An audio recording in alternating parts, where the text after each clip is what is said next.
이제 의뢰인의 어머님께서는 의뢰인이 낸 변제금의 4분의 1을 받게 되시는 겁니다.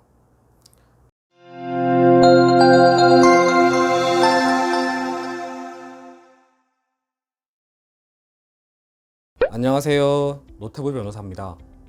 오늘은 친족 간의 채무와 개인의 생에 대해서 말씀드리겠습니다. 먼저 친족에 대해 잠깐 설명드리겠습니다.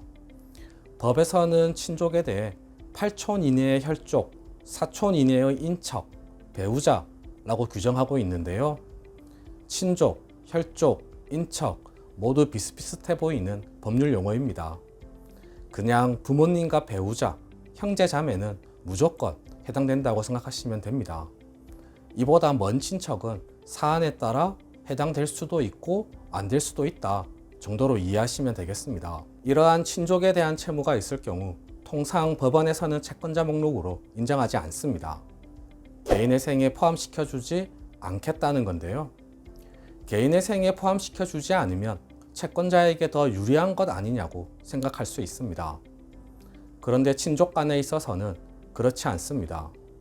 특히 부모, 배우자, 형제 자매와 같이 가까운 친족의 경우는 더욱 그렇지 않습니다.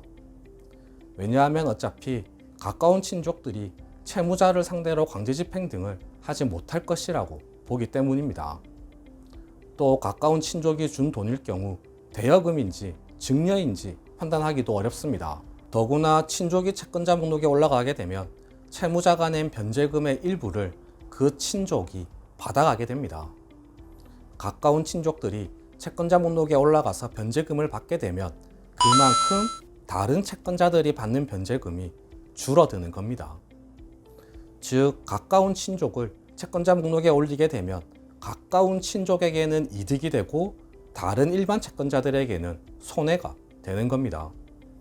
법원의 관점이 이렇습니다. 그래서 법원에서는 가까운 친족에 대한 채무는 채권자 목록에서 삭제하라고 하는 게 일반적입니다. 개인의 생하면 안 그래도 채권자들에게 손해인데 채무자의 친족에게 이득이 되게 하면서까지 채권자들에게 손해를 입힐 수는 없다는 겁니다. 그러면 저희는 어떻게 할까요? 저희는 의뢰인의 이익을 최우선으로 두고 일을 하는 사람들입니다. 저희도 조금 전에 말씀드린 법원의 입장을 모르지 않습니다. 당연히 알고 있습니다. 그렇더라도 저희 사무실에서는 되도록 포함을 시켜보자고 말씀드립니다. 사실 처음부터 빼고 진행하면 저희는 편합니다. 그런데 처음부터 포기를 해버리면 가능성이 제로가 되는 겁니다.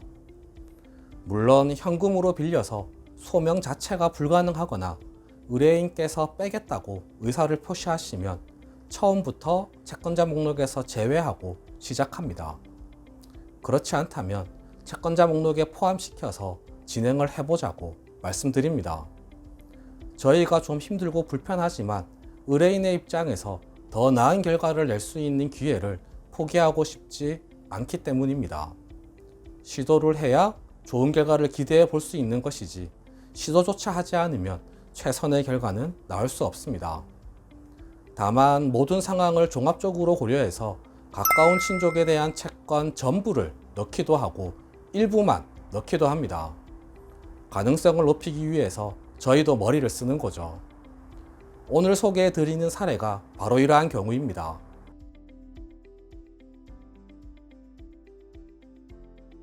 이번 사례의 의뢰인에 대해서 간략하게 말씀드리겠습니다. 이분은 어머님에게 2억 원 상당의 채무가 있었는데요. 안타깝게도 그 돈은 채무자의 어머님께서 노후자금으로 평생 모아둔 돈이었습니다. 어머님의 전 재산이었던 거죠. 채무자는 이 돈을 빌려서 사업을 했는데 망한 겁니다. 다행히 주식 코인과 같은 사행성 채무는 아니었고 스크린 골프 연습장 사업을 시작했다가 코로나 때문에 망한 거였습니다.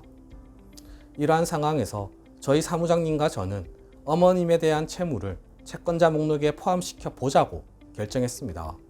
다만 2억이라는 금액이 너무 컸습니다. 채무자가 변제금을 내면 채권자들이 쭉 나누어서 받게 되는데 채권자들이 모두 동일한 금액을 받는 게 아닙니다. 채권 금액에 비례해서 받는 겁니다. 채권 금액이 크면 금액에 비례해서 더 많이 받게 되고 금액이 적으면 그만큼 더 적게 받는 겁니다. 이분은 어머님에 대한 채무가 2억이고 다른 채무가 1억 5천만 원 정도가 있었습니다. 어머님에 대한 채무 2억 전부를 채권자 목록에 포함시켜 버리면 변제금의 약 57%를 어머님이 받게 되는 겁니다. 그 나머지를 다른 채권자들이 받게 되는 거고요. 이건 좀 너무하다고 판단했습니다. 시도를 하더라도 가능성 있게 시도해야겠죠. 2억 전부를 채권자 목록에 포함시키면 법원에서 무조건 안 된다고 할 가능성이 매우 높았습니다. 그래서 고심 끝에 일부만 넣기로 했습니다. 5천만 원만 넣었습니다. 5천만 원만 넣더라도 전체 채무액이 2억이니까 의뢰인이 납부하는 변제금의 4분의 1가량을 의뢰인의 어머님께서 받게 되는 겁니다. 결코 적은 금액이 아닙니다. 이렇게 결론을 내리고 채무자의 어머님을 채권자 목록에 넣고 채권액은 5천만 원으로 해서 신청서를 접수했습니다. 그러면 법원에서는 어떻게 할까요? 당연히 보정명령이 나옵니다. 보정명령 보여드리겠습니다. 보시면 채권번호 19번 땡땡땡은 채무자의 가족으로 서울회생법원은 친족 간의 채무에 대하여는 기본적으로 인정하지 않는 입장이고 채권자 목록에 넣지 않는 것이 기본적인 입장이라는 의미입니다. 예외적으로 법원의 판결 및 결정, 공정증서 등 처분 문서가 존재하여 변제 수행 중 채무자의 재산 또는 소득에 대해 집행 가능성이 존재하는 경우 인정하는 입장으로, 이 말은 가까운 친족이 소송을 해서 판결을 받거나 돈을 빌려줄 때 공정증서를 미리 작성해 둔 경우를 의미합니다. 해당 소명 자료가 있는 경우 반드시 첨부하여 채무 내역을 소명하기 바랍니다. 소명 자료가 없는 경우 채권자 목록에서 삭제하기 바랍니다. 라고 되어 있습니다.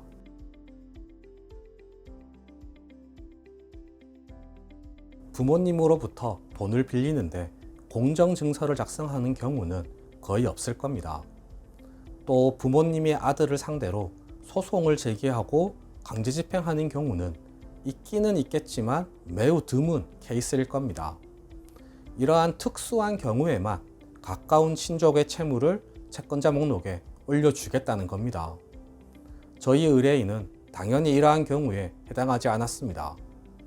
그렇다고 여기서 포기하면 안 됩니다. 이런 보정명령이 나올지는 신청서 접수할 때부터 이미 알고 있었습니다. 이 보정명령에 대해서 어떻게 답을 하고 회생위원님과 판사님을 설득하느냐가 중요한 겁니다. 채무자의 어머님을 채권자 목록에서 삭제하지 않았습니다. 그리고 보정서를 작성합니다.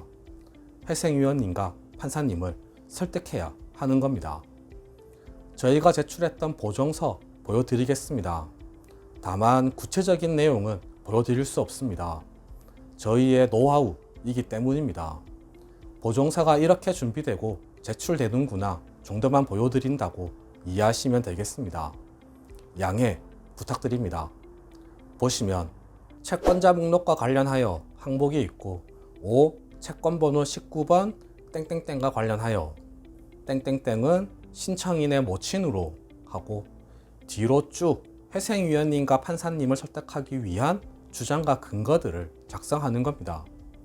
그리고 의뢰인에게도 연락해서 진술서를 작성하게 해서 의뢰인의 진술서도 첨부했습니다. 결과는 어떻게 되었을까요? 통과되었습니다. 채무자의 어머님을 채권자 목록에 포함시킨 변제 계획안으로 개시결정까지 받았습니다. 이제 의뢰인의 어머님께서는 의뢰인이 낸 변제금의 4분의 1을 받게 되시는 겁니다. 물론 그 돈으로 어머님의 노후가 완전히 보장되는 건 아닙니다. 그렇더라도 채무자의 입장에서는 작게라도 그나마 할 수 있는 일을 할 수 있게 된 겁니다. 이 의뢰인은 개인의 생 잘 끝내고 재기하시리라 믿습니다.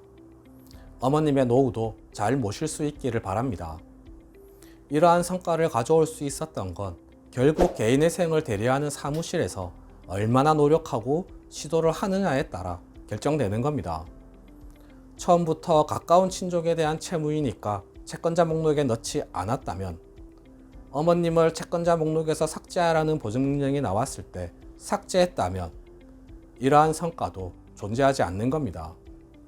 저희가 좀 힘들어도 작은 틈을 찾아서 시도하는 것이 의뢰인의 이익과 직결된다는 마음으로 업무를 진행하고 있고 앞으로도 진행할 것임을 약속드립니다. 네, 오늘 준비한 내용을 모두 말씀드렸습니다. 궁금하신 점이 있으시면 댓글에 남겨주시거나 전화주세요. 최대한 친절하게 상담해 드리겠습니다. 이상 노태우 변호사였습니다. 감사합니다.